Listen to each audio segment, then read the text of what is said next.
I know. I'm not sure if he really believes, what he's doing or if he's doing it for clout. But either way, it's horrible. She's perfect in every way, but every word she says, she sounds like Cardi B. With all of the sounds that she makes. Skitty up! So basically, like she's from the Bronx. She's from the Bronx, but like ghetto Bronx. Ah. I think that you'd be the hot receptionist. Aw. Yeah. So like, if Michaela, like I said, when she becomes like a rich doctor, you can work as her receptionist, and that'll be like a power play fantasy for you guys. Dude, that's a great idea. Actually, if she has her own business, her own All right, socks on or socks off at night. Socks off. You're a fucking weirdo if you wear socks to bed. I'm just saying that. Who do you text the most? Besides Collier. We don't text too much, actually. Wait, really? No, we actually don't. We don't. You only communicate through passive-aggressive TikToks. Exactly. Yeah. Hello, I'm Collier, And I'm Elijah. and this is the Hopefully Wandering podcast. You nailed it. If this is your this is the third time. Third time is the charm. If you are new here, if this is your first time listening, thank you so much. We love you being here. So we talk about a lot of stuff related to church, especially life after church. We both grew up in the non-denominational megachurch, and since have left, really deconverted and love exploring all sides of spirituality, and especially we love hearing stories from our friends, our followers, and people we reconnect with, like a special guest today. Yes, Elijah. We are so excited to welcome a special guest back from the time when we were part of one of the largest megachurches in the United States, the largest megachurch in the state of Kentucky.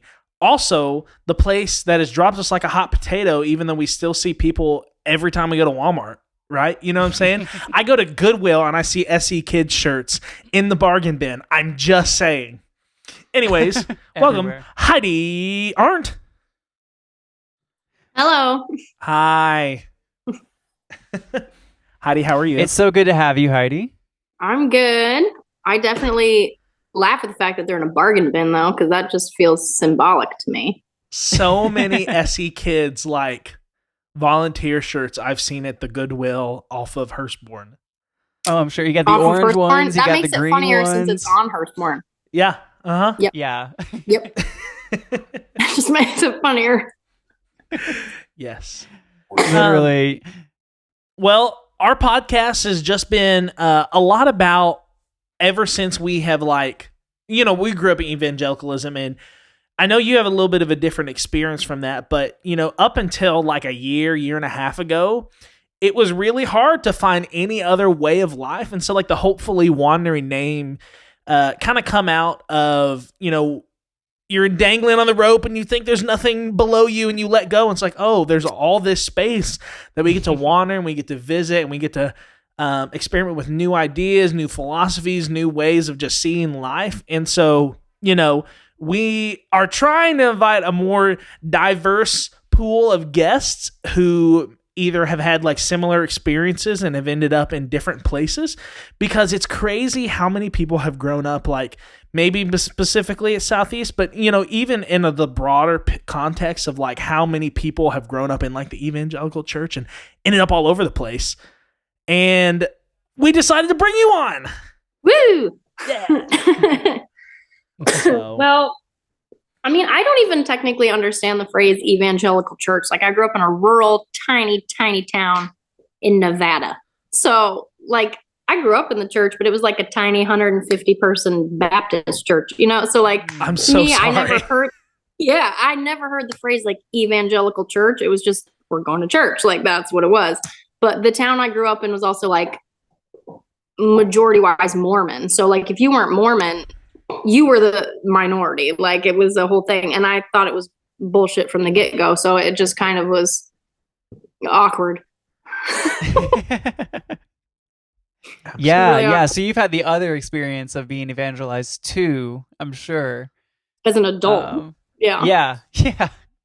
Definitely. Which is almost more pathetic to me. Like, when you're a kid, you're indoctrinated into it. Like, it's your lifestyle. When you're an adult, you're like, I let go of some morals and Yeah, changed no, my but thought process for some things. well, sure, but I'll say that's even more impressive as well because you've had multiple experiences of coming into something and then also going out of that thing that you came into later in life. Like that's a very impressive to have those shifts, you know? Like I feel like it's one thing to be indoctrinated and then leave the place you were indoctrinated into, but to I find it pathetic where it's like, no, like I had a whole set of not for me. And then just for the sake of a relationship changed those. It's not for me, but I'll make it for me, you know, because it matters to you. And then like dove headfirst into it fully, like was a worship leader at the church for the last like 6-7 years. And then leave that relationship and you're in that, oh yeah, I still think it's a load of crap. It's almost more pathetic to me. Like damn, that I yeah, dropped my own ideals for that. So I was gonna ask you like, what's like a 60-second blurb like about who you are, but you almost covered it. But do you wanna share anything else before we start into? We have a little intro game we do first. okay. I mean, I don't know. Like, I mean, that's kind of the blurb on like my religious upbringing. Like, I went to a Christian school for first and second grade, like a private Christian school, and you know, it was just kind of whatever. But I remember being in second grade in this moment where the teacher was like, "Okay, today, class, we're going to all come together and accept Jesus as our Savior." And I was like, "I'm pretty sure that's not how it works." First of all, secondly, I think I'm being graded. So that's not how that works. And so from that moment on, I was like, oh, this is a load of crap. Okay. And so it just didn't matter to me after that. I was like, this is just a load of crap. And my mom kind of had this mentality, like, if we didn't go to church on Sundays, we got grounded. So it was like, you're going to church or else kind of thing. And so that to me was like, okay, it's a load of crap, you know? So I just kind of was floating through the universe at the time. Like I went because I had to family wise, but didn't give two creds about it. And then ended up being, you're going to find this so funny, Elijah. I was in an indie folk band. I know you were because I looked it up one time. It was not a good indie folk band. Like we had moments, but we were not good. I looked it up after you told me that one Sunday we played together and I saved a song. You looked it up? Yeah, I found a song. I'm so sorry. No. So we were on the SoundCloud and those did not sound good. I did not sound, it was not good. Point blank period. It was not good. But like we had moments. Not good enough to like show a little excerpt, show a little blurb here. Were not good. Recordings were not good. But loved the people, which is how I ended up meeting my now ex-husband. Because he was in like an indie rock band and we opened for him. And from there on, maybe that's what I listened to. You might have listened to him because his band is on Spotify. All my stuff was like behind and buried in SoundCloud.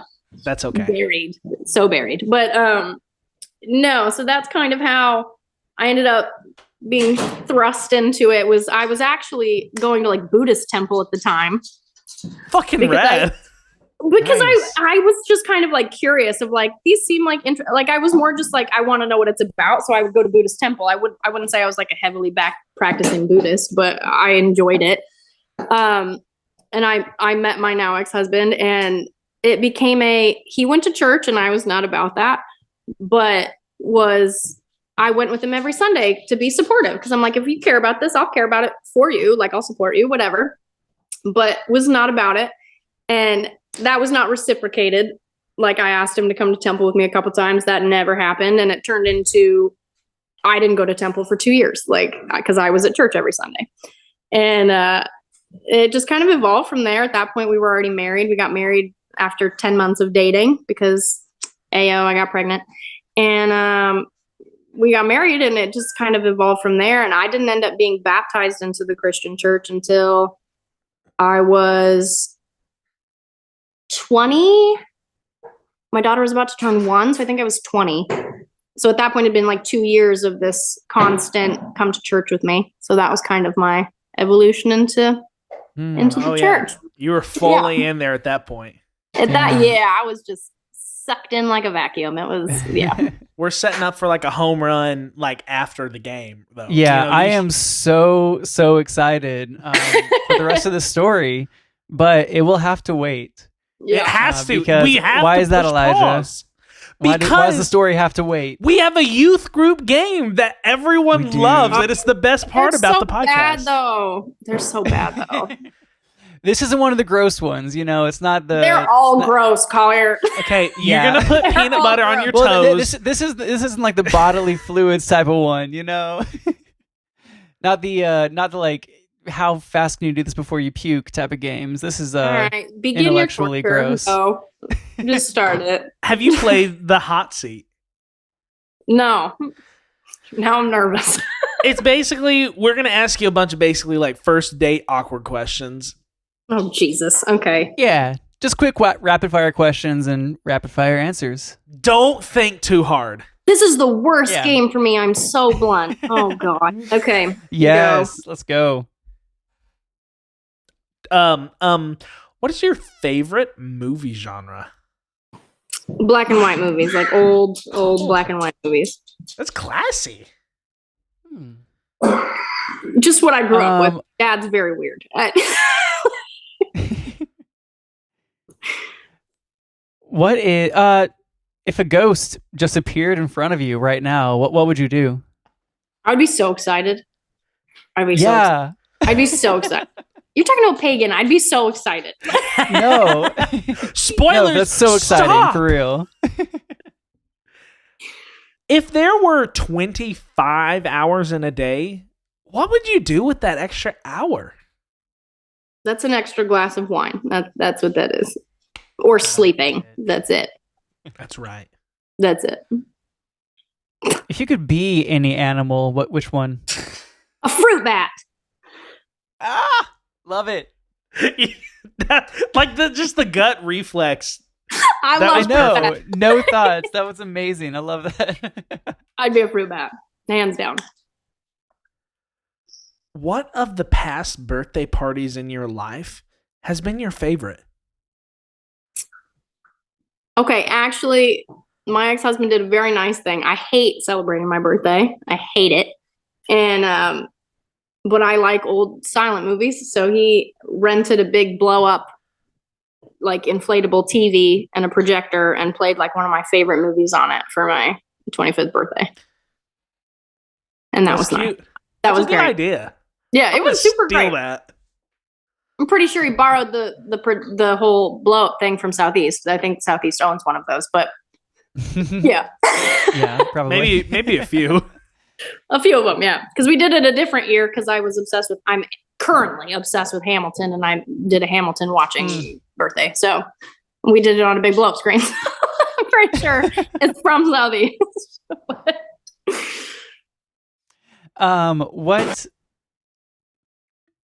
What sport would be infinitely better if all the players were like just really high? All the sports. Every last one. Every last I mean, I guess so. Which one would you like most want to see the players be high playing I the would sport really- professionally? really love to watch ping pong. Just I would just imagine that would go so poorly. Just hours of trying to chase a ball. Never gonna hit it. Their reflexes No. are so slow, and that ball goes where it wants to go. So I vote ping pong for sure. Are we going to introduce our background character to the podcast? Oh, my background character is my boyfriend Timothy, Hi, whose Timothy. dog is Timothy. just walking around. So Timothy's the noise you episode's hear is next a week. very loaf of bread corgi It's all and right. this loud human. Hello, I'm the loud human. Do you want to be on next week's episode? Good. Your lack of church life. In my lack of church life, I actually went to church for my kids and stuff. I'm sorry. No, it was actually never Jesus, been to a Elijah. mega church. So You don't need to. You don't. You don't. You really don't, dude. Yeah. that's actually my retirement plan. It's funny that I'm It's- gonna get religious and I'm gonna get Honestly, all of us could be making a lot Gonna more get money if we did religion? that. yeah. And see, I Like a sell life plan. cars. It's a life plan to get religious. My next tier is religion. So here, we go here. It's because he's a salesman. That's basically what mega churches are. Is just really good sales. Oh yeah. As Oh pastor. yeah. No. That's it. That's where I'm going, though. Yeah. I've got It'll a take a lot of Ordained money. Bullshit is what you're ordained in. yes. I am I've an got ordained minister, though. Oh, that's cool. To marry people. He's ordained on the internet. Let's We- not. Oh We yeah. are I'm all gonna do ordained that. ministers of the gospel of Jesus Christ. Yeah, but you went to seminary, so it's pathetic. Like, it's not. I've got like 5 weddings under my belt. That's pretty good. Yeah. Better than all of us. Now I got 3 People. marriages I under was my gonna belt. say. Of marrying people or getting And then married? 5 marrying other people. That was a dig. Know that. Anyway, that's the background noise that you hear. Okay. Good. That human and his dog. Are these all the rapid fires? Are we? Okay. No. No, we're, couple more. we're like halfway. Yeah, yeah. Okay. Oh, we're halfway. Jesus. Okay. Elijah, your turn. Okay. If you could see any act, band, or artist in concert right now, who would it be and why? My Chemical Romance. Alive or dead? No. Sorry. That'd be so good. Your episode's No, next I week, am- God damn it. I am just old school emo at heart. That or Yes. he doesn't like this band, but Falling in Reverse. I would die to watch Falling in Reverse live. Like, I would die. Also Tonight. sounds like a big old Christian band. It doesn't. Tonight. He thinks Falling in Reverse sounds like a Christian band, screamo emoing, and I disagree fully. Some Christian the Christian punk rock was actually super solid. Skillet was cool, okay? I Nobody listened to I went and made a playlist Christians like did. Christians 2 days said ago. Skillet was Okay. cool. there were Sorry, some good nobody ones. Fool has ever said. Yeah. What is a word that you just hate? Moist.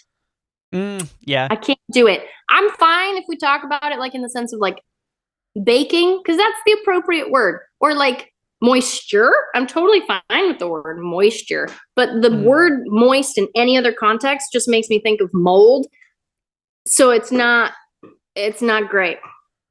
Anytime somebody uses that, I just think of mold in every context. It's not great. Don't like it. My least favorite word is coitus. Anyways, what's your It's a bad most one, too. useless skill? My most useless. Yes, useless. I'm really good at accents.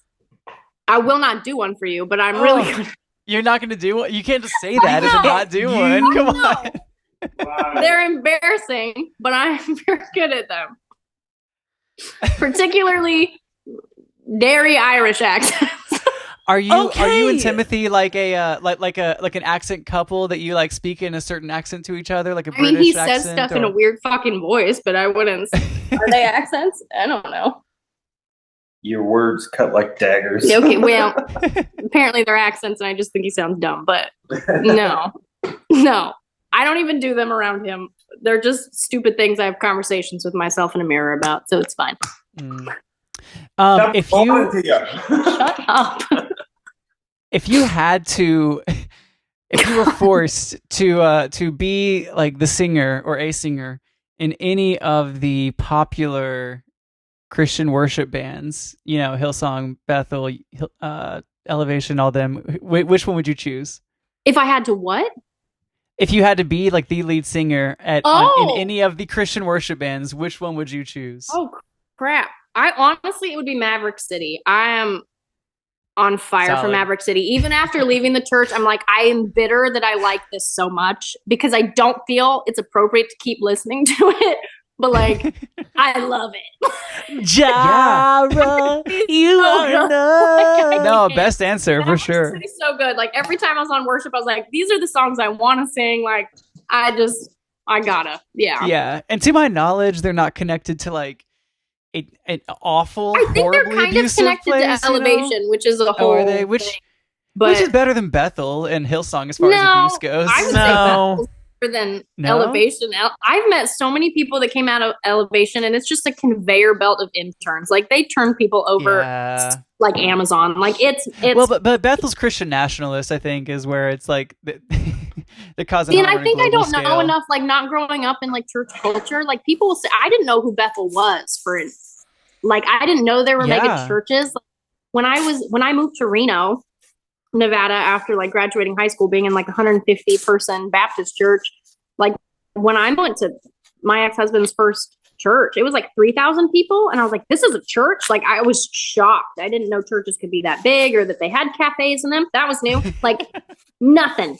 So then when we got to Southeast, I was a lot more prepared, at least, but because at that point I'd learned what like Bethel and Elevation and Hillsong were. But before that, I was completely clueless. I was just like, we listened to like Stephen Curtis Chapman. I don't know. We're Francesca Battistelli people. I don't know what any of this is. Like, so even now, like people will like name drop stuff, and I'm like, not a clue.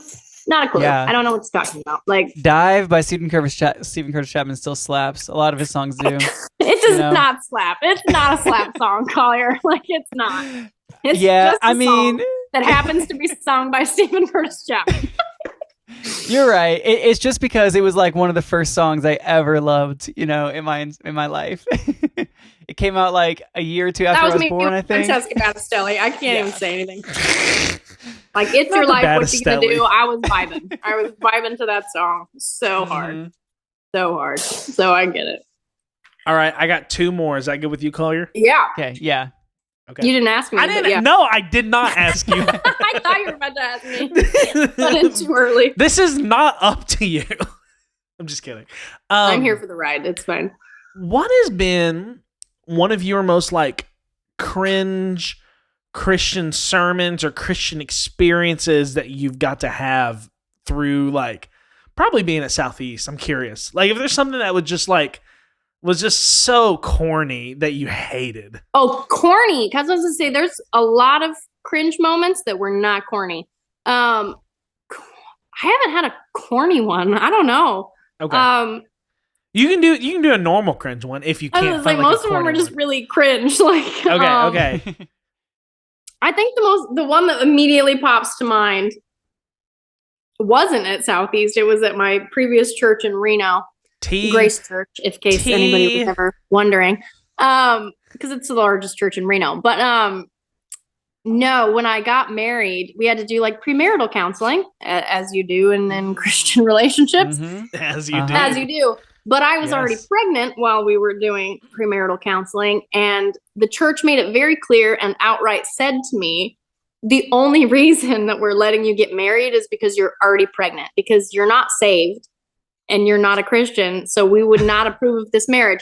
And me, being the speech and debater that I have always been from high school, immediately shat on them and was like, that's not even biblical, and like pulled out all the biblical bullshit of like, you're allowed to marry non-Christian people. The Bible actually encourages it and tells you to like sit there and, basically try to convert your spouse. But like, you're totally allowed to do that, so fuck off, essentially. But that was a whole conversation of we're allowing you to get married only because you're already pregnant. And I was like, but you're not having this conversation with the person who grew up in the preschool that you run, who got me pregnant. So let's talk about that. I don't know. Like, so that was cringy as hell. I didn't like that very much. Yeah. Yeah. Heidi, would you rather know when you are going to die or how you are going to die? Neither, honestly. I have too much anxiety. I don't want to know when, because then I feel like I have to like make the most of it in a designated time frame. And if I know how, I'm just going to panic. Because if it's a bad way, but you don't know when, you're just like freaking out the whole time. So I would just rather be sucked into the void unknowingly. I don't want to know. And because I'm not like scared of death, but I think if somebody like told me when and how, I'd freak the fuck out. So death is whatever to me, but the knowing of death is not whatever to me. So. Big no. Heidi, I have one of the most important questions ever to be asked on this podcast for you. What's my favorite color? Close. It's very close, actually. Very close. Okay. What is your favorite flavor? Of what? Not That the is question. the question. What is your favorite flavor? That's too much pressure. I don't. What's my favorite flavor of all things? Oh God. That's cruel, Elijah. Just so you know, like that's not a nice question. It was asking Coffee youth and group. anything. No, coffee. Anything coffee flavored, I'm about it. So it's coffee flavor. Yeah. Yeah. Yeah. You know, I'm thinking of flavors right now, and like, there's a lot of stuff. Like, I can't imagine coffee flavored pizza, but honestly, I would try it. I would try Definitely. it though.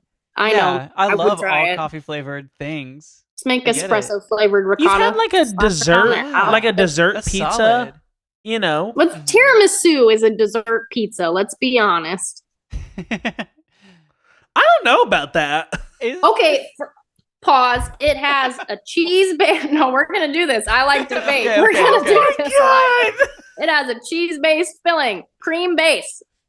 Okay, it's got a cake flavor in there. It's coffee soaked cream powder. How's that any different from bread, sauce, cheese, topping? All right. Because you don't have the sauce. It does. Cream. And the sauce is the coffee soaked into it. So it's Okay, I'm going All right, again. I don't care. Dessert pizza.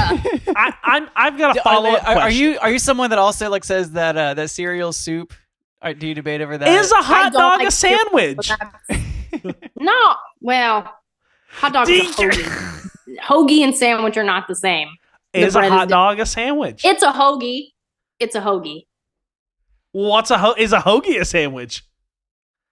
It falls under the blanket terminology of a sandwich, Yeah. but it's different. Sounds like a hot dog's a sandwich.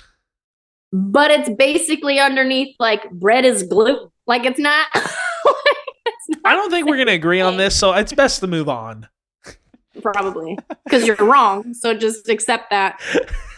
Acceptance is the first step. Okay. Or denial might be the first step for you, but it's the first step.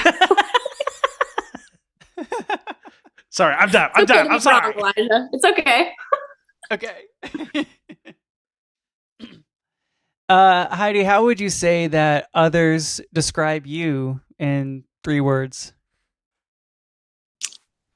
Abrasive. It's just true. Abrasive, flaky, and probably annoying, honestly. Just factually. Yeah, okay. Abrasive, flaky, and annoying. That's Yeah. I wouldn't say they're right. I'm just saying that's how they would describe me. So You think the majority of people would go like to your like more negative traits then? yeah, because I think that like I tend to be anxious and those just come out a little bit more frequently. Abrasive, I think it's just I'm either in social situations, I'm either like F off, I have no interest in you, which comes across abrasive, or I'm feeling myself and really confident, which makes people F off anyway. Yeah. Or I'm just really opinionated and that is abrasive in and of itself. So like on that sense, it could be really any situation. Abrasive is just kind of how I tend to come across. Flaky, I feel like, is a matter of opinion. And but I've been called that many times by some people, but I don't agree with it. And annoying, I think, is just a matter of opinion. But I accept said opinion because I'm not worried about pleasing everybody. So What would your boyfriend describe you in 3 words then? We can ask him. Come on. Abe, how would you describe me? It's going to be abrasive, flaky. And All those 3. it's going to be the same ones. And how you describe him is tolerant, if that's how we're going to. He's just tolerant. One word. That's what it is. Tolerant. Lactose Lactose tolerant? intolerant. One of the special- Actually, I'm lactose tolerant because I like lactose. Yeah. I'm willing to deal with it. So like, You're Even though willing to deal with it? even though I'm lactose intolerant, I'm No, You no, are I get lactose it. intolerant. Yeah. No, So I'm that's how I would lactose describe myself intolerant. too. Yeah, like I will tolerate being bloated for like a day or two, because I love dairy too much. Yeah. You know, it's farts in the name of love is what it is. Yeah. It's just it's farts in the name of love. Lord Tell her. Jesus, yeah. I want some cheese. That's what it is. I will not put almond milk in my coffee. It changes how it tastes. So if I'm gonna be gassy, so be it. Like that's what it is. You gotta have the coffee. Well, to steer us back on track. Yeah. this evening. So far off track. Heidi, when you kind of set up your story a little bit in the first part of the you know what? I'm not even going to say story because honestly, triggering. It's a shit show. It's not even a story. It's just a shit show. Testimony. No, I just mean it sounds like something that the Christian who's about to shit on you at Panera says. So let me just hear your story. Like where to begin, really. Yeah. My favorite bit of it, I mean, you kind of got the precursor to, okay, so I got baptized into the church. That happened. Was that at Southeast? No, it was at Grace Church in Reno. Okay. But you were already married, already had I was kids. already married. We'd been married for probably a year by the time I got baptized. Because I'd already had my baby. She was almost a year old. I got baptized in January of that year, and she turned 1 in March. So, yeah. As you accepted Christ and got baptized, how did you feel about the admit, believe, confess, all the things that they were telling you? Did you feel like you were getting baptized for your spouse at the time, or did you actually rationalize and believe the things that they told you? It was a huge mix, honestly. I think in the moment of I feel called to be baptized, it felt very much like a me thing. But immediately after that day, being in a worship service where I was just moved by the music kind of moment, I was just very much, and I say that knowing it was for my spouse because I think probably about twice a week, maybe once a week, but it was a weekly basis. He would go, "Have you accepted Christ yet?" For 2 years. And I would go, "No." And he goes, "Okay, I'm never going to stop asking." And I went, "Okay."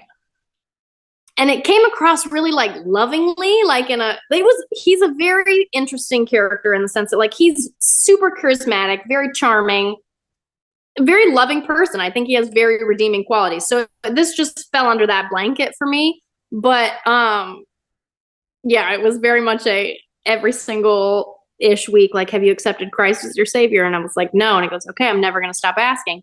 And it came across in a loving way because it was he was so concerned with, "I want to be with you in heaven, that I'm always going to ask you because that matters to me." And that came across really loving. So I never got super weird about it. Sorry, corgi in the background. So it was always very loving, but in retrospect, real weird. In retrospect, real weird. But at the time, thought it was super adorable. So eventually got saved, but it in the moment of I'm ready to be baptized, it felt like a me thing. I think it was very heavily influenced by just, I'm doing this because it matters so much to my spouse. Because I know me, I'd always thought it was a load of hoo-ha. So yeah. Dude, there's no way I'm going to be able to do this interview if I'm watching the KD in the background. I'm just letting you know. Oh, gee. Well, I'm trying to keep my thing plugged in. I'm sitting on the floor. I'll shift. I'll prop it up on a vacuum. Here we go. I'm propping it on the counter vacuum. Damn, That works Elijah, for me. making her move. I didn't say he Forcing her should to turn it move. off. I didn't say that. I just said That's what I could easily. You're good. I turned it off. No, I didn't. I wasn't telling what you you to did. turn it off. You're good. Keep going.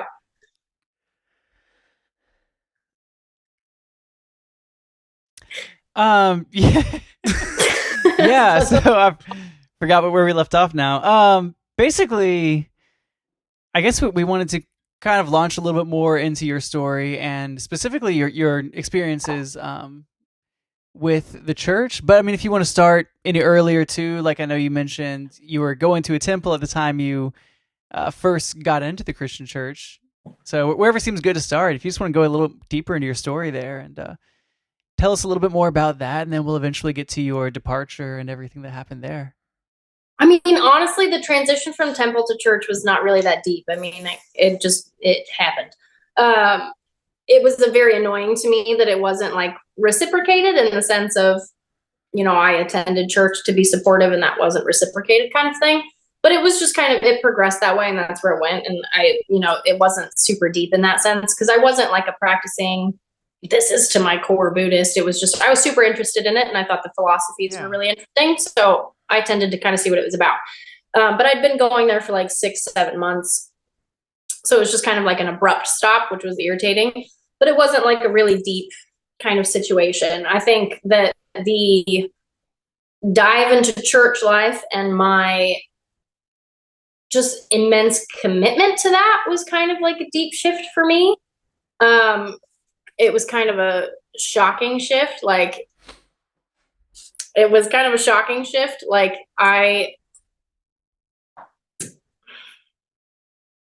can't even articulate it really. It to like have been my whole life of not really believing any of that to then I'm so hardcore committed to being in the church and being a part of every aspect of the church, because even at that point, my spouse was a employee at the church. So I was like, it wasn't just that I attended church. It was, I was behind the scenes all the time with the creative director and the worship leader and the sound director and the pastor. And like, I knew everybody. And so it was like expected of me to like be a volunteer and be involved and do the do, and I dove into that, but it was like very different for me because I never needed to or desired to do any of that. And I did it anyway. But even that took years to actually be accepted onto the worship team because I was very vocal about my opinions and my politics. And that was not sidling up with church value, apparently. But no one told me that. So like I had auditioned for the worship team. And then it was a year before they told me, you can't be on the worship team until ... And my ex-husband's boss met me for coffee one day after work and was like, you posted something on, this will never not be funny to me. You posted something on Facebook that had a marijuana leaf on it. And it was me. But like, I remember exactly what she was talking about because I really didn't involve myself with that stuff. And it was me posting something about like, oh, they've created like a new CBD oil lotion for like menstrual cramping. So you rub it on your stomach and it helps with menstrual cramping. There's no high in that, like nothing. But I had posted, like, I just shared the link but the link picture on Facebook was a marijuana leaf. And she was like, well, what if youth kids like came and like went on your page and did all this stuff and saw that and you're just encouraging marijuana usage? And I was like, that's not what the article is about them, because they don't care about the article. They just see the picture. And I was like, well, then they can have a conversation with their parents. I don't really know what that has to do with me. Why are youth from the church following me on Facebook? Let's talk about that. That's weird. Like, but so like they didn't let me on the worship team for a year over that single post, but no one said anything to me about it for a year. They just didn't let me on. And like straight up said, like, you can't be on the worship team until you start presenting yourself publicly as somebody that is representative and deserves to be on the stage at this church. And so I literally just like extricated myself from social media for 3 months, and they were like, you're good to go. And I was like, okay. And then I was a staple worship leader at that church, like 3 weekends a month at least. You led songs. Oh my God. Yeah. I expected like that it was going to be some very divisive political statements or something that they didn't like because they don't like being divisive. It was a marijuana. Literally. Yeah, a marijuana leaf on a CBD article that's not even related to it. It was something so stupid, but that's so stupid. Yeah, and it's almost more funny to me because his boss's name was Karen, so it just makes it more funny because she was the epitome of like the social idea of a Karen, like, but on steroids. Like, she was a lot. She was so much, but it just made it funnier having left. But at the time was not so funny. I think about Yes. like even like people who have grown up in church coming to a mega church, and I'm just saying like Southeast environment just because like that's what we're all familiar with, but like really Yeah. this applies to any, you know, any place with a separated building with offices, for real though. Like coming to that environment is weird even for Christians because so much of what they do has nothing to fucking do with like Paul talking about the church and the Bible or Jesus. It's just a fucking social club / office like a performance business. concert business. Okay. And you mentioned a lot about like through your husband's time, like being on staff, having to be part of and I'm fully aware of it, having also been part of the family and all that. The worship wives. Yep. That whole thing sounds like a nightmare. I didn't enjoy it at all. Like it was like being a third wheel for your entire existence. Like you were friends with his friends. Like they were his coworkers, his staff, everybody that surrounds him, you know, and it was just like, I am a consolation prize on the outside and everybody talks to me and likes me because I'm here. But then when we got divorced, I haven't spoken to any of those people in almost 9 months. So it's like, I very much was like a third wheel. It was not like people developed genuine relationships with me. So like having to be in the church and do like all of these, I'm here and I've shown up and I'm a part of this community, to then not have it matter in the long run at all, because like you as a person don't matter. Your involvement in the community matters, but you as a person and me caring about you as a person makes no difference like whatsoever in my life. Like that was very uncomfortable for me. And it was just always uncomfortable. I felt like a constant third wheel. Yeah. It seems like they cared about the position you were in more than the person you are. Like it could have been any person in that staff member's spouse position and they would have, it's like that's how they saw you. And I think it bothered me more specifically at Southeast. Like besides his boss, and like everyone had an issue with his boss, like at that church, I can off the top of my head name 17 people who quit from that church because of this one woman. You know, like it was an issue anyway. But like when I got to Southeast, it was even more uncomfortable because I saw so much nepotism in Southeast. Like it was hilarious almost that like people who would be on worship where I was like, vocally, you should not be leading. Like on just a basic level, you should not be leading, but you did because you were an elder's daughter or the worship leader's daughter or the worship leader's wife, or like, it was like so much nepotism within that system. And I think it's like, musicians have egos. We just know it. On a musical level, I was like, you should not. Your range does not do that. Like, let's not. But so it irritated me on that level because then I go, I'm the spouse of a staff member, and somehow that stupid trickle down has no effect on my ability to serve worship. And it became like a huge issue because I was constantly put on backing vocal, and that was irritating to me because I was like, I was a worship leader, staple leader at my previous church. And that should carry some weight considering my husband is a primary staff member on your video team, like who works excessively with the lead pastor and all of the lead worship leaders. Like that should carry weight, and it didn't. And for 4 years, I never led lead at Southeast, ever. Not at my actual campus. I think I led twice at LaGrange because they told me that the only way to get on lead was to serve as a lead at the satellite campuses. So I reached out to all of the worship leaders at the satellite campuses, and only one person from LaGrange reached out to me. I was like, yeah, come out and sing here. And I said, cool. And I did that, and still nothing happened at my actual main Blankenbaker campus, which is where I serve. And a part of it just became so toxic because I regularly was like, what do I need to do? Is there like some sort of hierarchy? Is there some sort of seniority? How you do this? And it was never... They were just like, no, like we'll just put you on lead when we think you're ready. And I said, so it's not like God propelling my plan. it's you and your decision. Just say that. Like, and then it became awkward because I had an illness. I still do, but I had an illness for a really long time that was a lot worse in the past, where I walked with a cane for like 3 years. I remember that. You remember this, yeah. So I had a cane or a walker 90% of the time.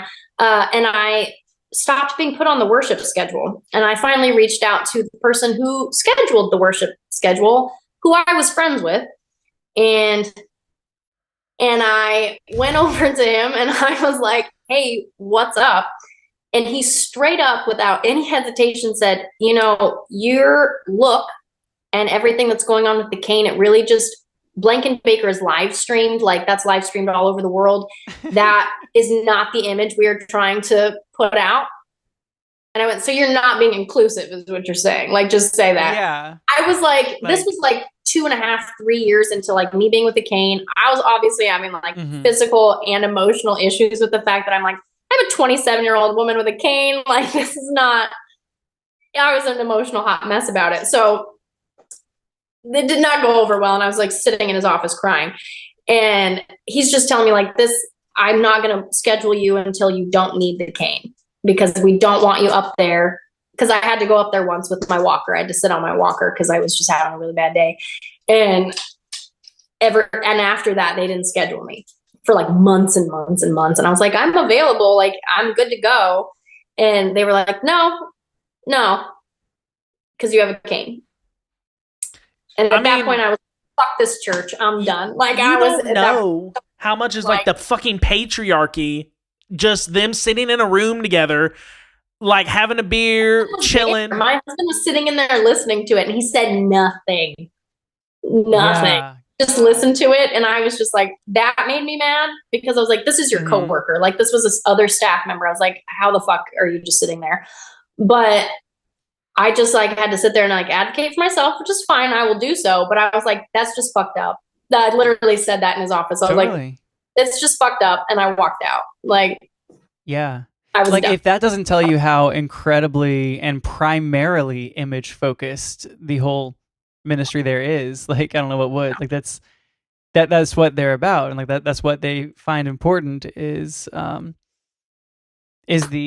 image. You know, like, I mean, they want people to look excited on stage, you know, like, because you're not worshiping if you're not jumping.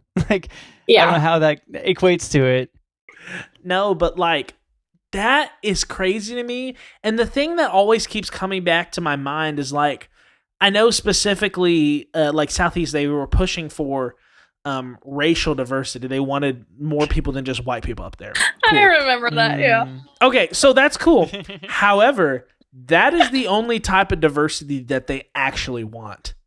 Right? Except that's not true, Elijah. They have Shine Ministry, which apparently is the blanket of Southeast inclusivity. Oh, that's true. Yeah, I mean, they wouldn't let any of them serve, but they would serve them. No, but they had those little pocket moments where they went, here, let us bring the Shine Ministry people up on the stage, flaunt them around like a parade, and make them feel really loved, and then put them in the cafe so they interact with everyone. And I'm like, I'm sorry, I love it. I love it. But at the same time, like, being somebody that literally works with autism and has worked with Down syndrome in the past, I'm like, do you know how overwhelming that is to be like presented with strangers in your face constantly? Like, yeah. Oh yeah, for anyone who doesn't know. I love that you're providing jobs for people, but like, I would, and I don't know the whole process of how they did, who worked in the cafe and who didn't, but I'm like, I really hope you allowed it to be people who were like comfortable with that, and did well with that, because to just like throw people into that situation willy-nilly would be super screwed up, like, and just like not inclusive. It's not kind. Like, that can be a lot for people. So for sure, I had very mixed feelings about Shine Ministry working in the cafe, unless it was like specific people from Shine Ministry. Absolutely, I could see, but just in general, having it be Shine Ministry runs the cafe, I was like, okay. But I did know the person who like largely was like the director of Shine, and he was a very wonderful person. I genuinely enjoyed him, and he was super knowledgeable. So like, I I would think that he had some wherewithal in that sense, but it was always something that kind of like made me cringe a little, just on a pick people that are comfortable with that, at least, like at the very least. So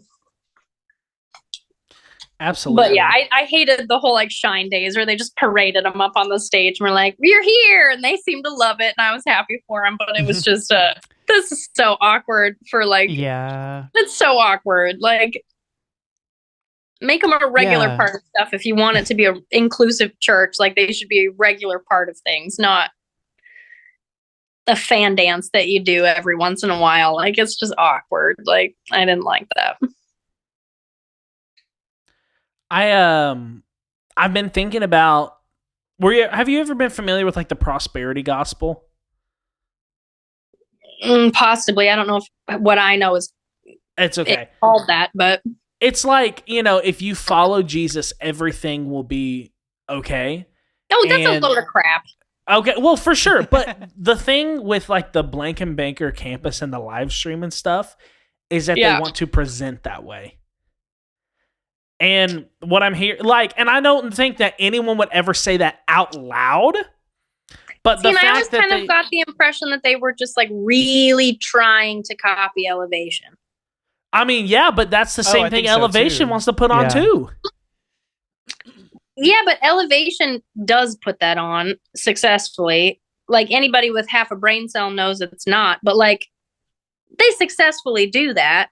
And, and then Furtick lives in $1 million mansion, so it's kind of questionable. But like, that's a corporation above a church in my head. But like, it's, they at least successfully do it. Southeast felt like it was riding on the skirts of that because they hired people who came from Elevation.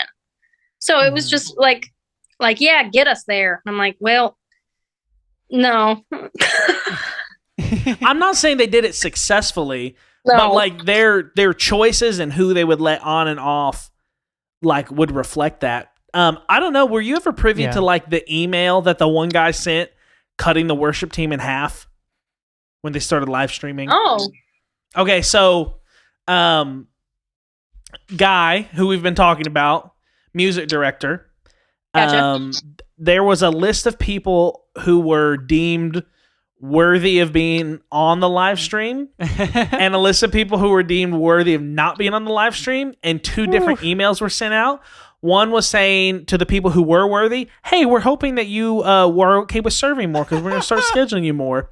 And then the other one said, "We prayerfully ask you to consider serving at one of our satellite campuses." Wow. Oh my God. So I watched a lot got of live knocked to streams. BP right there. Oh my God. Honestly, from I a person never that got watched that email, them, but I kept serving during the live stream. So, yeah. but bitterly, because I was backing vocal and I just have too much of an ego to be okay with that. But like, but I was told it was because if your entire point of being on the worship team is because you want to lead, then you need to really be prayerful, because that's not the point. And I was like, yeah, but I already like worked my way up this hierarchy at a different church and was like kind of not promised, but very much insinuated that like, as my husband is moving to this church and becoming a staff member, that like, this is going to be your time of like growth and leadership as well. Like, I had started that whole like internship with Elevation to do like their worship leader internship, and had gotten several steps into that before we moved to Southeast. And I was like, okay, so we're going to do this. And so it was supposed to be this whole like years of, I can't wait to see what God does with your voice and like how you move through the church. And it never happened, like ever. And like, it was frustrating because my husband got promoted or moved up through that system like repeatedly. And I was just like, you're backing vocal. But on just a like purely technical level, I would listen to the vocals of other people and be like, why are you in front? And I would just get bitter. It just became bitter over time. Like, so it just became a joke to me, honestly. Like, this is not about God moving people. This is not about God's plan. This is about people in positions of power who decide something. And what they decide is what happens. So it's not like, oh, I'm not leading vocals because it's not God's plan. No, it's not said musical director's plan. It's not said worship leader's plan. because they want their wife to sing lead this weekend. So, I mean, or their it's- 15-year-old daughter who's not actually that good either. yeah, or the elder's daughter who's okay, but Yeah. shouldn't be leading because she's 18 and doesn't have a stage presence, and that's what Southeast is all about. Like, it just became like a thing where I was like, this is just like nepotism. That's just all it is. Every aspect of Oh, it was definitely. nepotism, and I was just over it. So Yeah, and that's the thing though too, which I feel like with the church it even hits harder and differently because, like you said, they were giving you all these excuses of saying, "Oh, you just, if you only want to lead, then that's not the good motivation to be serving." Yet for these people that are 15, 16, and daughters of the pastors, they're like, "Oh, great, you want to lead? We'll get you right on lead vocal immediately." Like it's so obviously just political games, nepotism, but they try to tell you that it's about the heart. They try to tell you it's about God's will or your passion to serve. yeah, And it's like, if you're going to be playing these political games, just like, I don't know, be honest about it. Be like, "Hey, look, here's the games you got to play. You want to do it or not?" Which they would never do because they don't want to admit that to themselves. But like, yeah, that's what makes it even harder is because then they try to gaslight you into thinking it's all of this extra spiritual stuff, making you doubt yourself rather than just seeing the clear games that are being played. yeah. And you can follow. I mean, I fell into that trap as a leader. Like I thought it was, I fell into that game and I was like, yeah, this makes sense. This game, Yeah, and I think but it almost became more of an insult because it was like, well, my spouse is a staff member, so shouldn't I fall under that nepotism umbrella, and it just never happened. So it was almost like a double insult of like, I think every musician ever has an ego. I'm never going to say they don't. Like, we all do. But so I had that going for me already, but it was just this like, on a technical level, I knew I could perform better than the people who were leading. So it irritated me on that level. And then on just the church level of like, you guys are drowning in nepotism, and yet I don't get to benefit from that nepotism. So it just felt like a double insult to me all the time. And I genuinely just got so bitter that I was like, I'm not going to serve. And then when I finally got mad enough to discuss it, to have that be the reason, like, you're crippled. So no. That was just enough. And I was like, yeah, fuck this church. I'm done. So you're I'm so done. getting like a daily dose of like just a shitstorm, and you're slowly becoming more disillusioned like with what's going on like within the worship ministry, the staff culture. But you're not there anymore. No. What happened? Largely, I kind of deconstructed, if that's what you want to call it. Initially, it started me like diving very heavily into the word and like trying to understand things that I, on my liberal mindset, was just like, I don't really like this. But if we love it's our my lib faith, queens, and I wouldn't say I'm like insanely liberal, but I'm very open minded. So it was just things where I'm like, I've never had a problem with this ever, and I don't want to start having a problem with it just because I converted to Christianity. And I kind of heavily started diving into that on like a church level to fully understand what does the Bible actually say about it, rather than the social idea of what the Bible says about it. So I started diving really heavy into like the actual original translations, like what was the Greek, what was the Hebrew, what did it actually say, where was the misconstrue in it being translated into English, because historically that absolutely happened. And where did the fuck up happen, if there was one, and in a lot of that, I just found a lot of crap, just a lot of crap. There's so much crap, Elijah. listen, you are preaching to the choir. Oh, yeah. We know. So, and I took it to some of the worship leaders and was like, hey, this is my opinion. This is the research I've done, say, on gay, homosexuality, anything. I've found so much nonsense that is just inaccurate to what the Bible actually said. So if anybody's wondering, it's not sinful to be gay. Let's just throw that right out there. What? I'm shocked. If you need to know, hell is a metaphor. Let's go there. But like, it's just like, there was just constant, like, going through the translations, realizing what I was taught was such a what the hell are you talking about in comparison to what was originally written? And so in that dive through, I just realized like, and trying to talk to people at the church about it, like, because I didn't go to seminary, I didn't study it in the Greek and Hebrew. I'm just a random human researching it kind of thing. I went to people who did go to seminary and had to study all of this and was like, hey, this is where I'm coming from. What's your thought process? And they basically just reiterated what the modern viewpoint was, which I just did not jive with. And I was like, and just on an academic level, don't agree with. Like, I don't think you're right in what you're saying, like, at all. And I just felt like people were towing the line. And so I kind of started I left the church. I stopped going to church, really. I hadn't like decided fully to like leave. I just kind of stopped going. I was like, I just need space. I don't know what I want to do right now. So were you still married at the time? Yes. Okay. So this started about 5 months before I officially like asked for my divorce. Okay. I was like, I just kind of and he was fine with it. He was like, do what you need to do. You know, like I really wouldn't say that our religious differences played a huge role in the divorce. I think in some ways foundationally it did, because we had and continue to have very different viewpoints on life and different ways of approaching things, dealing with things. And I think that a huge part of that is he's rooted in the church. How he was raised was in the church. What he did was in the church. And he believes that with every fiber of his being. So to contradict it in any way or question it in any way was an issue, not necessarily like focused around Heidi's leaving the church. He was like, do what you need to do, you know, and sit where you need to sit. But like every argument we ever had was just on our different perspectives on life. And his perspective was so heavily rooted in Christianity that it on a foundational level did play a role. But I wouldn't say it was like the driving force of like, we divorced for religious differences. Like, we didn't. It was an undertow within it. But he was like, yeah, do what you need to do. And it wasn't even the reason I ended up asking for the divorce. It was just they kind of simultaneously happened. But because in terms of like religious deconstruction for me, I was like, I'm gonna do it. If I stay married to you, cool, but like, I'm gonna do it. I'm not okay in this situation anymore.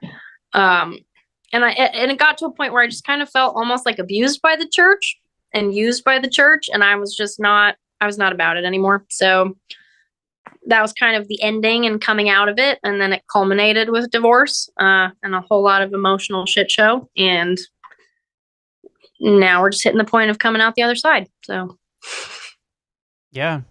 No, that's incredible. And like, I'm so glad that it worked out the way it has. And I'm proud of you for doing that. Like, for just being able to be so true to yourself. I mean, one thing I'm getting like from just meeting you today is that you're very true to yourself. You're very true to your truth and to who you are. And you're not going to compromise on that. And I love that. If you want to a little bit, if it's not too much, so you said you got divorced, and that was at the end in kind of the same time that you were deconstructing your faith and that you were also leaving the church. How did that get handled within the church, that whole process? pretty poorly, in my opinion. I'm very transparent about it because I'm human. I make mistakes. I do stupid shit, much as all of us do. I had asked for the divorce, like, officially. And in that process, reached out to a mutual friend of my ex-husband and I's, who was also going through a divorce, initially to just like ask, hey, like, when did you know it was time to like nip it in the bud? Because I was really back and forth. Like, we had discussed divorce probably at least twice a year since we got married, and we were married for 8 years. Like, this was a constant problem. We discussed it several times.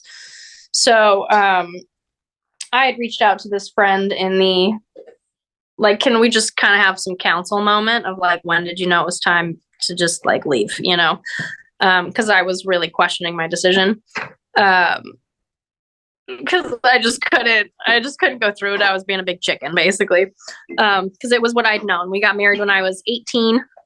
I was 19. So, I mean, it was just like literally my entire adult life. That's really all I'd known. So I was just being a huge chicken about walking away from it. And those conversations ended up evolving into something inappropriate, and I allowed it to. And my ex-husband, found me out in it, quite literally. And we had a lot of discussions about that. But that conversation, he still wanted to work on things. I did not. I was like, I asked for the divorce. I'm good to go. Like, I'm done at this point. And that created, I think, a lot of just pettiness, unnecessary pettiness at this point where, I'm very remorseful and hurting him. Like, that's never been my intention, and I never wanted to. But his reaction to everything was just south. It went so south. He, regardless of every issue and reason we had discussed divorce for years, he went to the church and told everybody that I fucked his friend, which never happened.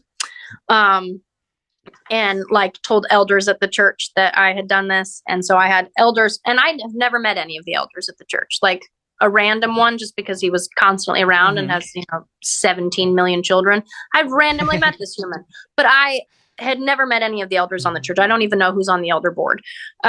He went to the elders of the church about it, and said his version of things, to the point where I had elders' wives, again, who I've never met, don't know their names, didn't even know they were elders' wives, calling me, my personal phone number, which I had never given out,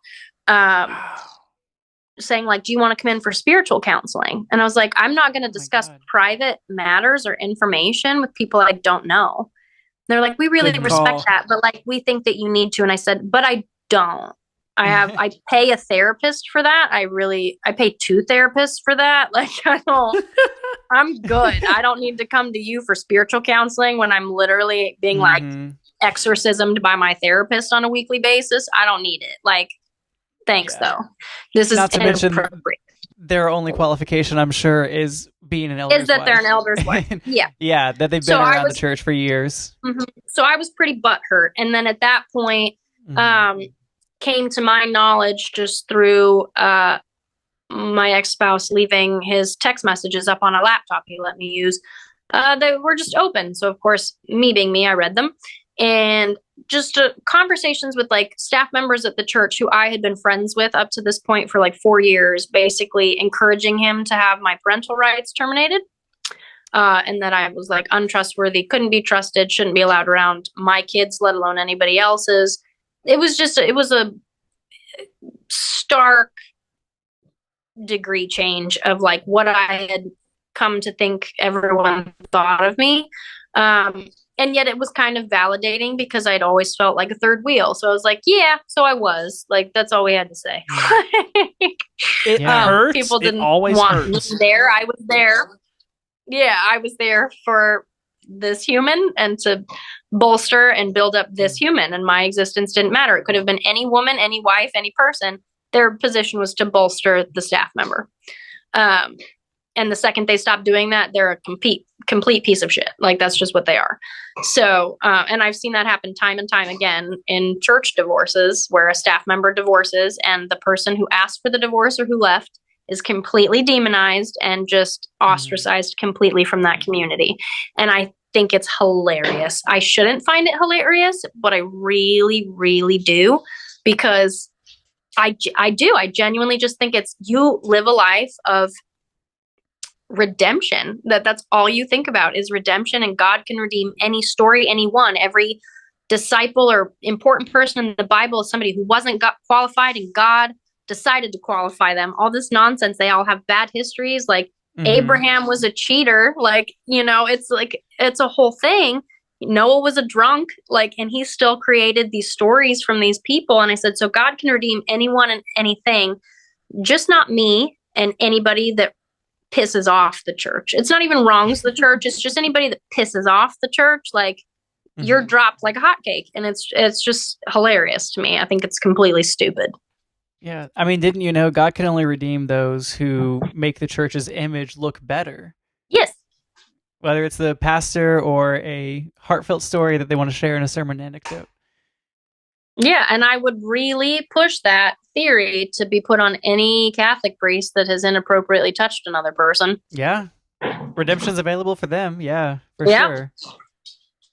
Like, oh, we want to talk about all the crusades where we murdered a bunch of people because they refused to convert, but it was in the name of Jesus. But you had an inappropriate conversation with somebody, not in the name of Jesus, you're dead to me. And I've seen less happen. People divorce over completely private things that had nothing to do with infidelity, nothing to do with anything. And like my divorce had nothing to do with infidelity. To me, I genuinely look at it like poor timing on my part, like great job. But at the same time, like it was a big pile of shit. What I did was like whipped cream on the shit. You wipe it off, it's still a pile of shit. Like that's how I view that. And he was in complete agreement with me about that. Like we were agreed on that.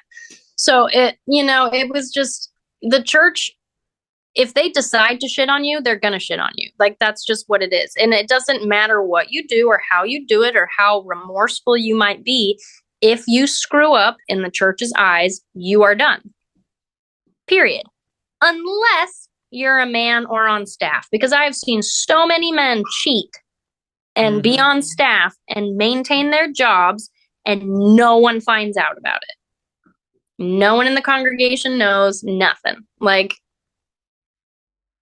so it's just cherry picked. Everything's cherry picked. And I think that in of itself is something where I'm like, why would I follow a system that does that? Like, I'm not going to. So regardless of religious viewpoint, deconstruction for me was like, it's a corporation. Like, I'm not going to just follow a funky system. The system itself is funky. So that's where I landed. Well, first of all, I'm happy you did land because I know anyone who goes through like the deconstruction process, they know like it feels like you're free falling for a long time. And you know, same thing with like church divorce, church trauma, Christian relationship trauma. It is a scary place to be.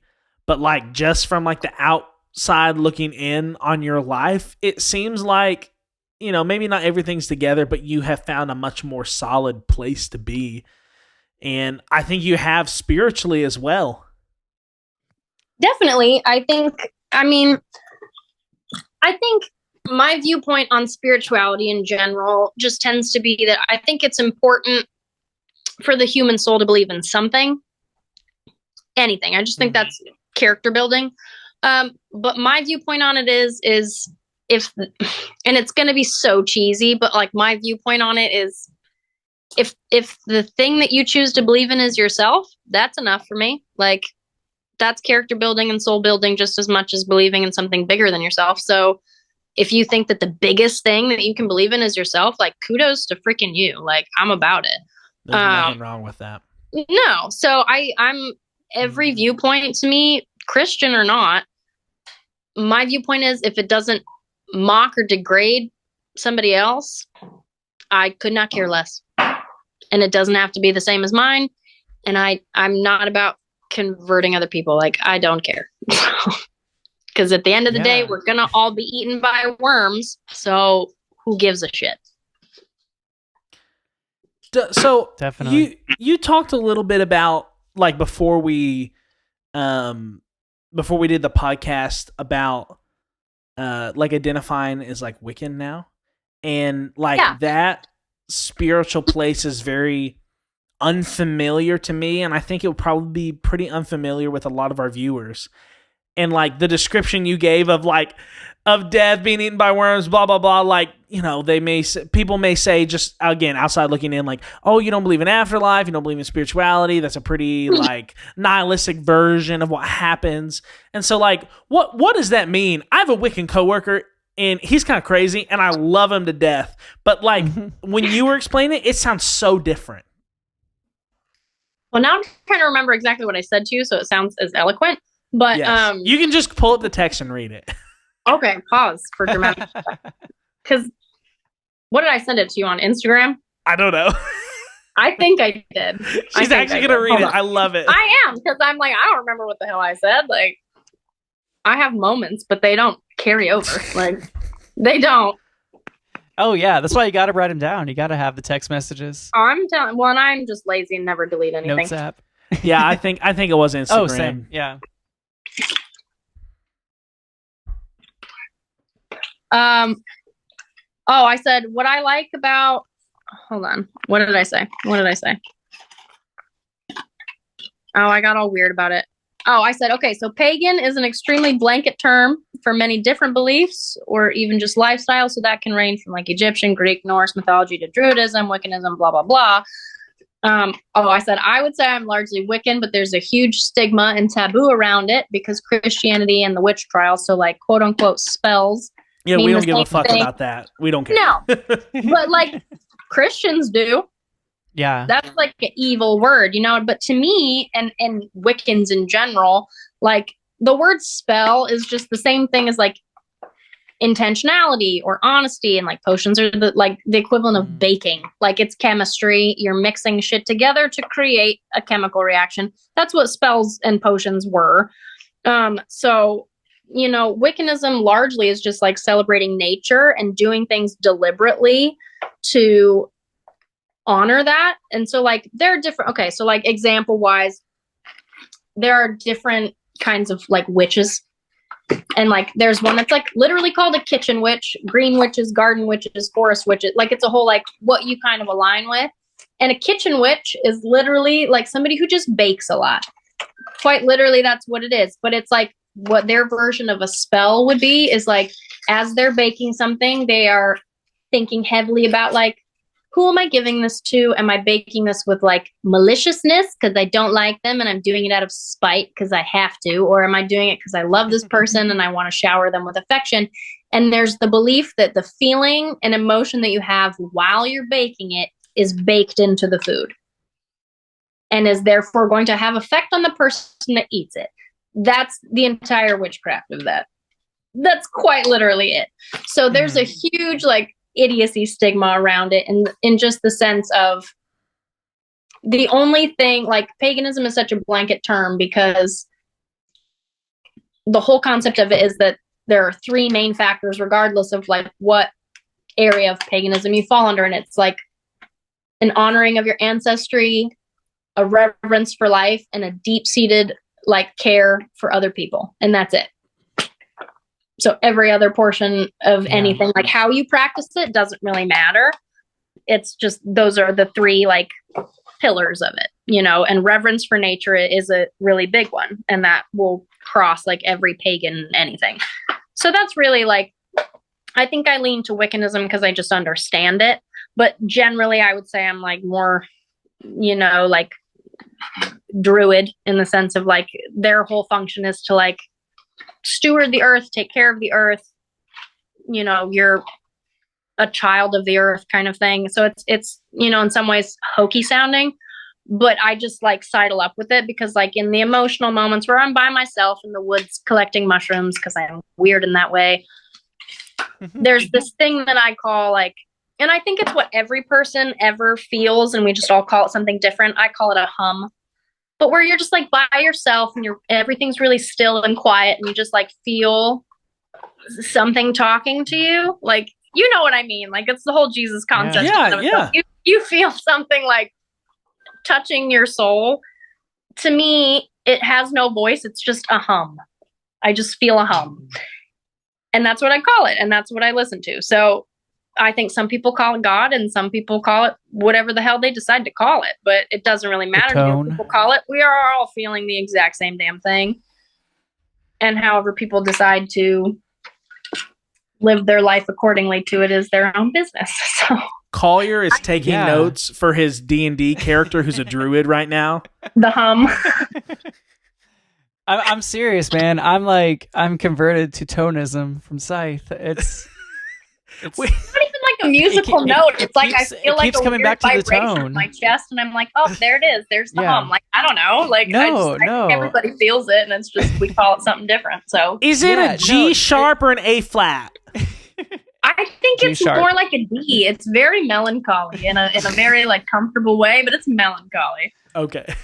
I think it's like a D, like a D chord for sure. No, on an organ. And I like on an organ, like not even. It's a D organ, like. It's just melancholy because I'm like, that's what life is. We're just full of melancholy. And the hum just reminds us really like, but that's what I mean. But like, I absolutely believe in like a spirit realm and like, I believe in ghosts and like, it sounds goofy and childish, but I'm like, I believe in like poltergeists and goblins and fairies and all that nonsense. Because to me, it's like, have I ever seen one? The fuck no, I have not. But like, I enjoy the childish nonsense of believing in them. I enjoy that. It makes me feel happy and whimsical, but also in the sense of science can explain as much as it wants to explain. Even the scientific world can say, like, there's some shit we just don't understand. We don't know how it happens, why it did already happen. Like, there's just unexplainable. And to me, I'm like, I'm just not willing to label what that unexplainable could be. So if it's a damn fairy that blends in with a flower, like, I'm about it. I don't care. Because at the end of it, I'm like, my physical body is going to be eaten by worms, and my spirit is going to do whatever it decides to do, whether that's haunt somebody, because that would be fun, or just float off into the ether. I'm fine with it. Like, death is inevitable. And to me, at the very bare minimum, I'm like, it sounds like a really wonderful nap. Like, Metal. a wonderful nap. Like, just the longest, quietest, uninterrupted nap. I have 3 children. Like, what an uninterrupted nap. Like, I look forward to it immensely in the most healthy of ways, but I look forward to it. Like, I don't care. So, but my physical body's going to be eaten by bugs, and I'm totally fine with that, because that is the natural process, which I revere. So I don't care at all. So I definitely believe, like, your spirit can go about its business however it chooses to, but I just don't put an explanation on the unexplainable, because that seems really,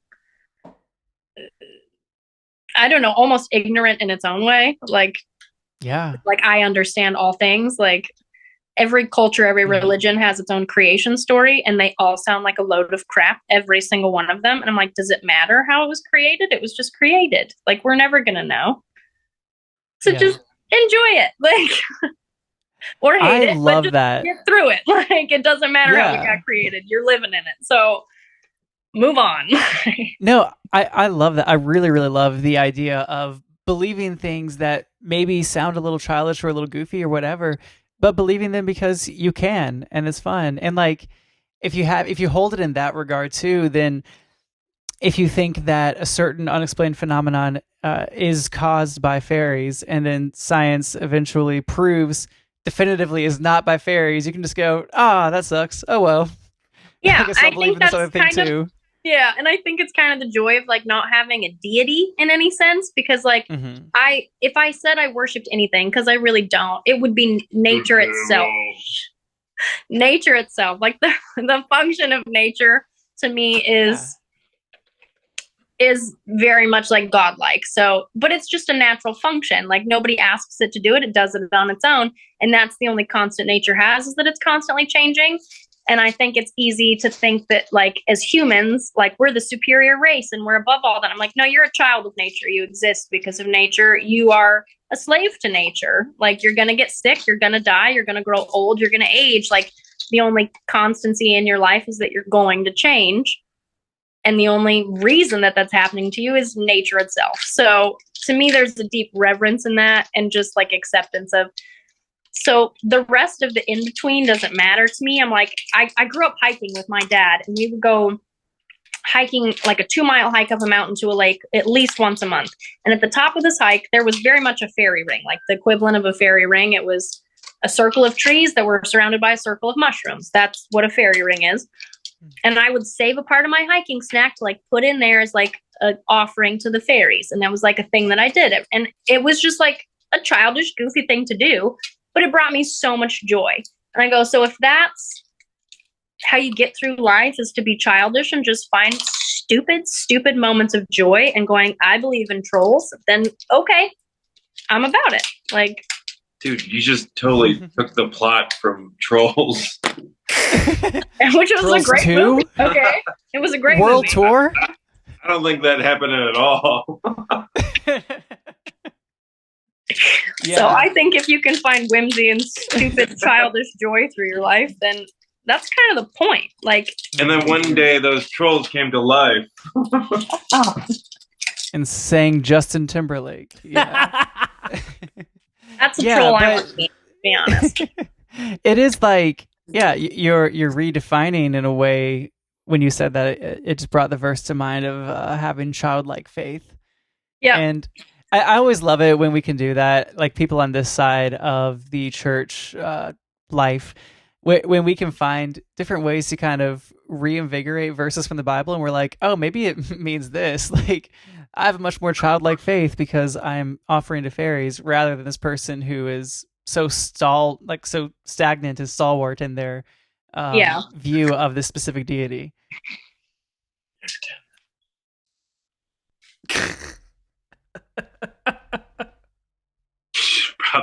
Stop talking to me. Jesus Christ. I'm just saying that corgi's adorable. Did you see him? His name is Nixon. Oh, oh, that is a good boy. That dog is I so actually cute. drew a tattoo design of Nixon that said, because I like to draw, I drew a tattoo design of Nixon that says, I am not a corgi. Because I thought it was funny. He didn't find it that funny, but I thought it was hilarious. So Nixon didn't find it funny, or Timothy didn't find it that funny. He was like, okay. I was like, I'm so clever. love it. I don't know. Well, But, yeah. is there any other aspects of like your spiritual journey that you want to share, or how about this? Let me phrase you a real good question, because Okay. this one always trips me up. We end up having a lot of listeners who are still part of the church. We have a lot of listeners who still go to Southeast and listen to this podcast and don't acknowledge that they listen to this podcast. And you're definitely going to get some people who are part of that like worship ministry listening to us will never acknowledge it. Is there something you would like to say? Y'all need to check yourselves. I'm sorry, but like, it's just check yourselves. Like, I think there is such a spiritual, I'm in charge kind of mentality within Southeast worship specifically, where like their lead worship pastor with all the man buns, you know exactly what I'm talking about. I was on that worship team for 4 years, and that man never said a single sentence to me. And I served with him multiple times. And if I tried to spark conversation, he would just awkwardly walk off. Like, and it didn't come across as like, I'm socially awkward. It was I'm above you and I don't need to have a conversation with you. Sounds like cool. And it was so uncomfortable and irritating, because then his like wife and children would serve on lead. So it was just one of those things where I was like, there's such an ego within the church, like church ego, not like regular musician ego, because musicians we have egos, it's a thing. But it was like musician ego on top of like piety, and it was so uncomfortable. And I think it's just one of those things where it's like, you're a musician, you're gonna have an ego. I accept that. That's just band culture. Even though Southeast band is, questionable in its goodness, but like it's questionable, okay? But like it's just one of those things where I think as people, it's like, to put it in Christian terms, practice what you preach, because you're not. Just practice what you preach. You're preaching a very good game and batting at 0. Like, to me, that's just all I saw in the 4.5 years I was at that church, was you're batting at 0. So that's it. Yeah. Okay. Well, is there any Thank you. any other questions you'd like to ask Collier, or should we let you eat your tacos? Yeah, no, well, just we always end with media recommendations or shout outs or anything like that. So yeah, Heidi, what's like either song, book, movie, anything that's been like speaking to you recently or that you've just really enjoyed? This is going to sound so wrong because it kind of trashes church culture, but I found it very invigorating. It's this song by the band Bird Talker called Nothing's Right. And there's a line in it. Oh, freaking Elijah's looking it up. There's a line in it that literally says, like the beginning line is like, tell me again what makes a good man. Is he clean lines and Puritan? And that's the whole first line. And then it's my favorite part is it's talking about tell me again how you can talk to God and how he tells you what to do and how you're sure it's not your own damn voice disguised as something absolute. And I lost my shit over that. Like, lost my shit. So that song was like an anthem during my deconstruction for me. Like, I loved it. Yeah. Yeah. So Awesome. Going through Yeah. the Nothing. that's the song to go to. Yeah. No, can't wait to check it out. Nothing's Right by Bird Talker. Okay. I saved so it. good. Sick. Collier, what about Yeah. you? Yeah, I mean, I'll just shout out. Last week I went to the Similar concert in New York City. And Yes. Similar's great. Their new music seems really, really cool. Very like dance heavy, or just fun. Okay. The opener there was Isabel Pless. She's super cool. Okay. A lot of just really good, like honest lyrics, just like very honest indie stuff, you know, acoustic guitar stuff. Just very honest lyrics, about life, relationships, whatever. And one of her merch items was this hat I'm wearing. She knits hats and sells them at her concerts. So that was cool. That's so fun. Yeah. I love that. Yeah. So she was great. Give her a follow and check her out. She's good. Yeah, absolutely. Tell me your name again. Isabel Pless. Okay. I will look at that. No, that's so fun. I love that. I love it. Like indie music? I do like I'm an yeah. indie folk band, so I potentially like indie music. Yeah. Yeah. Yeah, it's like lyric heavy, acoustic, you know, soft indie music. Cool. Yeah. Yeah. This is a slight spoiler, and I'm just calling it now for our next episode. But I just finished BoJack Horseman on Netflix, and so Collier and I, in the 32nd episode of the Hopefully Wandering I think it might be 32nd, it might be 33rd. Anyways, in the next episode of the Hopefully Wandering podcast, we'll be going into a deep dive of the philosophy of BoJack Horseman. Oh my God. And depression and addiction. Oh Damn, my I'm gonna have to start taking notes. I know, dude, it is so intense.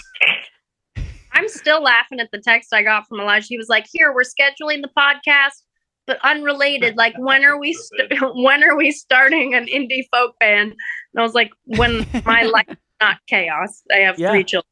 Like, what? You start writing some songs, Collier will play on it, we'll help produce it. Yeah. Dude, I'm broken. Like, the way my we'll old get band, it. I'm so broken, Elijah. The way my old band used to do it, and I think it's like destroyed me, is that like one of my bandmates was like a really phenomenal like finger picking guitarist. Like, he could come up with some riffs and they were beautiful. And he would just come up with like a song and he would play it for me and he goes, "Just write something to this." And so he would create it and I would get like a vibe off of it, and then I would just write lyrics for whatever that vibe was. And that was like how I got used to writing lyrics. And now when I write lyrics, I'm like, I have lyrics. I can't think of a melody to save my life, like at all. And Okay, it's broken me that he was such a good guitarist. Like, I have never been able to write properly ever again. You like, may have found the right crew. Yeah, because we write music, but we can't write lyrics. and I'm all lyrics, and I cannot write music to save my life. Like, I took piano lessons for 7 years, and I am still shit. Like, so mediocre. It's not even funny. Like, we got the band here, guys. Let's go. Let's do it. Collier, were you vocals or did you play an instrument? Yeah. At Southeast, mainly vocals. Yeah. Can I play tambourine? Absolutely. What's that? He wants to play yes. tambourine. He wants the bitch instrument. Ooh. Mm-hmm. Ooh. Just off to the side with his own little mic. Yeah. All I think of when I think of tambourines, and this will not make sense if you have not watched Gilmore Girls, it just won't. Elijah's watched it, clearly. Is that like bluegrass band moment where he goes, "Take it away," and he's just sitting there going, and like shaking a tambourine while this guy walks up and he goes, "Yeah. He's just shaking a tambourine. I'm like, that's all I think of. I'm pretty sure I've seen that in some charismatic churches, though. I'm telling you, tambourine is a bitch instrument on so many contexts. It's a church bitch instrument. but it also adds so much, so I love it. But It's not the church I love bitches. it, but you have to have some rhythm, though. I couldn't play the tambourine. My rhythm is horrible. Like, horrible. So, kudos to the tambourine players. That's all I'm saying. Well, Heidi, I just want to say thank you so much for coming on the podcast. Also, Yeah, we of really course. appreciate you being open and honest because it's hard sometimes. It's a curse for me, so I don't. Yeah, no, it's been so good. So thank you so much for sharing all of Yeah, this. absolutely. And yeah, I'm sure like we said at the top, our podcast is just about exploring stories, and exploring ways to wander through this life, spirituality, and just experiences. So I think this will be an awesome episode for people to listen to, and they will have learned a lot, and I think it'll help people. Well, I hope so. All right. Well, go live it, go be it. We love you guys. Bye.